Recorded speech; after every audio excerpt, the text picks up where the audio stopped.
நீங்க வெற்றி பெறணும், ஏன் உங்களுக்கு வாக்களிக்கணும் ஈஸ்வரசாமி சுருக்கமா? அதற்கு முன்னாடி நான் ஒரு வரி சொல்லிக்கிறேன். நமது பொள்ளாச்சி பகுதியில் இருக்க தென்னை நார் தொழிற்சாலைகள் மாசு கட்டுப்பாட்டு வாரியத்தால் ஆரஞ்சு நிறத்துக்கு மாற்றப்பட்ட தொழிற்சாலைகளை இடித்து மூடுகின்ற நிலைக்கு தள்ளப்பட்டது.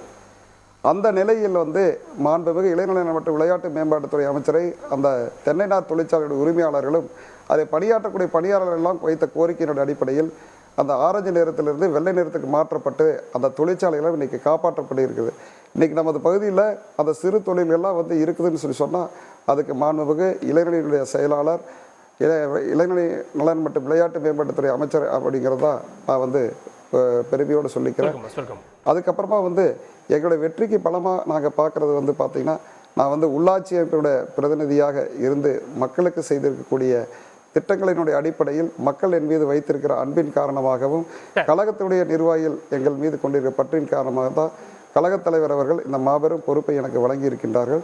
கழக அரசு செய்திருக்கக்கூடிய சாதனைகள் நாங்களாம் சிறு பட்டியலை தான் நான் முன்னாடி வச்சிருக்கிறேன். அந்த பட்டியல் போன்று ஏராளமான திட்டங்கள் செய்ததற்கு பலனாக நிச்சயமாக கொங்கு மண்டலத்திலே நமது திராவிட முன்னேற்ற கழகம் வெற்றி பெறுவது உறுதி. இறுதியாக ஒரே ஒரு செய்தியை சொல்லி நிறைவு செய்து கொள்கிறேன்.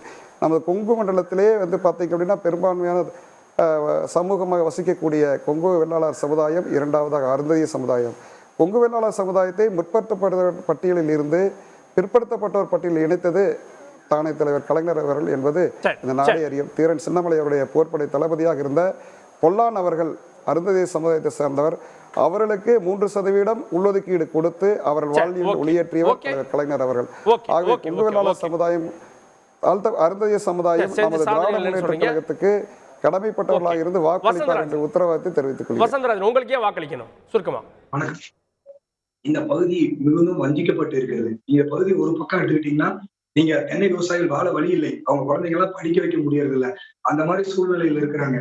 அவங்களுக்கு எல்லாத்துக்கும் ஒரு பாரத் ஆயில் கொண்டு அவங்களுடைய தேயிலை விலையை ஜாஸ்தி ஆக்கணும், கொப்பரை விலையை ஜாஸ்தி ஆக்கணும்னா மோடி தான் அங்க பிரைம் மினிஸ்டராக போறாரு. அப்ப நான் போய் கேட்டு பல திட்டங்களை வாங்கி தென்னை விவசாயிகளை காப்பாற்ற முடியும். நீங்க சொன்னாங்க காயர் ஃபேக்டரிக்கு வெளியிலிருந்து ஆரஞ்சுக்கு மாத்தி ஒரு காயர் ஃபேக்டரிக்கு 2 லட்சம் ரூபாய் பணம் வாங்கி அந்த தொழிலை முடித்ததே திமுக அரசு தான். வெள்ளலூர் குப்பை கிடங்கு 2 லட்சம் மக்கள் வாழ முடியல, சுவாசிக்க முடியல, நோய்வாய்ப்பட்டு இருக்காங்க. அது ஒருங்கிணைந்த பெருநிலை ரயில் கட்டமைப்பு போத்தனூர் பொள்ளாச்சி தொகுதிக்கு இருக்காது, ரயில் முனையமாக மாத்தி போத்தனூர் பொள்ளாச்சிக்கு இடையில நிறைய மெமு ட்ரெயின்ஸ் நிறைய கொண்டு வரணும். கரும்பு விவசாயிகள் 5 ஏக்கரை வித்துட்டாங்க விவசாயம் பண்ணி, ஒரு விவசாயியை தழுத அவங்கள மேம்பாடு பண்ணணும். காட்டுப்பட்டியோட தொல்லை இருக்காது, வனவிலங்கு பட்டியலிருந்து எடுக்கணும். அப்படின்னா மத்திய அரசு கிட்ட இருந்து பிஜேபியாலதான் முடியும். இந்த பகுதி மக்கள் தமிழகத்திலே மிகுந்த வஞ்சிக்கப்பட்டிருக்காங்க. எனக்கு வாய்ப்பு இருந்தா தான் இந்த பகுதி மக்களை காப்பாற்றவே முடியும். உங்களுக்கே வாக்களிக்கணும் கார்த்திகேயன். பொள்ளாச்சி தொகுதியினுடைய குரல் பாராளுமன்றத்திலே ஒழிக்கப்பட வேண்டும். பொள்ளாச்சி மக்களுடைய கோரிக்கைகள் நிறைவேற்றப்பட வேண்டும். முக்கியமாக நான் அப்பளவே சொன்ன மாதிரி சிறு குறு தொழில்களுடைய சுமைகள் குறைக்கப்பட வேண்டும். தென்னை சார்ந்த பொருள்கள், தென்னை விவசாயம் சார்ந்த இந்த பகுதி இருக்குது, அதை சார்ந்த பொருள் கொப்பரை கொள்முதலினுடைய விலை அதிகரிக்கப்பட வேண்டும். நாஃபெட் மூலமாக கொள்முதல் பண்ணி அதை பாரத் ஆயில்ங்கிற பேரில் விற்பனை செய்யணும். பஞ்சாப்ல இதில் செஞ்சுட்டு இருக்கிற மாதிரி அதே மாதிரி தென்னை சார்ந்த கோரிக்கைகள் அதை செயல்படுத்த வேண்டும். அதே மாதிரி விவசாயம் சார்ந்த கோரிக்கைகள் செயல்படுத்த வேண்டும். தென்னை நார்களுக்கு தேவையான உதவிகள் வங்கிகள் மூலமாக செயல்படுத்தணும். அதுக்கான குரல்களை ஒடுத்து நடவடிக்கை எடுக்க எங்களுக்கு வலியுறுத்துகிறோம். Okay, right, okay. செய்திகளை உடனுக்குடன் தெரிந்து கொள்ள உடனே சப்ஸ்கிரைப் பண்ணுங்க.